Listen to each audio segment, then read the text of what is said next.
puedes atar o te puedes echar.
estic intentant a veure si veu com a mínim l'activitat perdudes i diré, tio, a veure si puc contestar davant de l'Europa, que la gent està fora.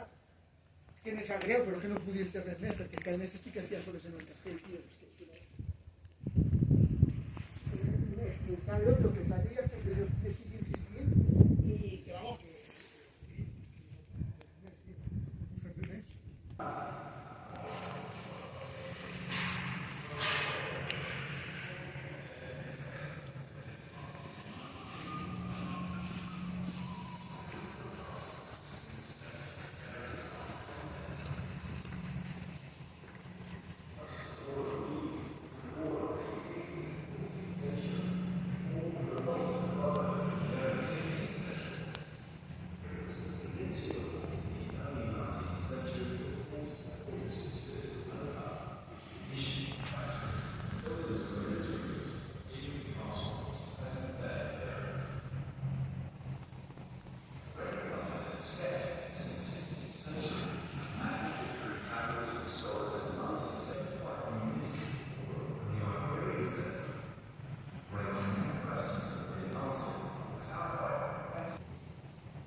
Sagunt és una d'aquestes ciutats antigues, magnífiques i obertes amb tres cultures. La seva riquesa patrimonial ha creat un paisatge cultural que ha crescut i transformat per mitjà dels distints moments històrics que s'han succeït diacrònicament. Al lloc de la història ha tingut diferents noms. És la coneixem com a Casa. En l'època romana es va anomenar Sagunt, en l'època medieval Montiel, i en 1868 va passar a anomenar-se Sagunt. Les seves limitacions paisatgístiques, amb les barreres que comporten l'estret de la Serra Calderona al sud i la part de la balança a l'alt, n'han condicionat l'expansió, però també n'han afavorit la defensa. Té una magnífica posició estratègica al corredor mediterrani i està situada al moment de Garrigues, que li permet la comunicació terrestre entre l'interior i la costa. El castell, imponent sobre el turó, és l'emblema de la ciutat, un lloc on coneixen naturals, estratègics, paisatgístics, patrimonials i històrics singulars. I com no s'ha contès en l'edició de l'identitat. I va assetjar Aníbal i va ocupar-la. No obstant això, al llarg del temps, ha tingut funcions diferents. Durant els segles 42 abans de Crist, en època ibèrica, va ser el lloc de residència. Entre els segles I abans de Crist i II després de Crist, l'àrea oriental del nord, que van tornar fortificat i van emitir construccions noves. Després d'adquirir la condició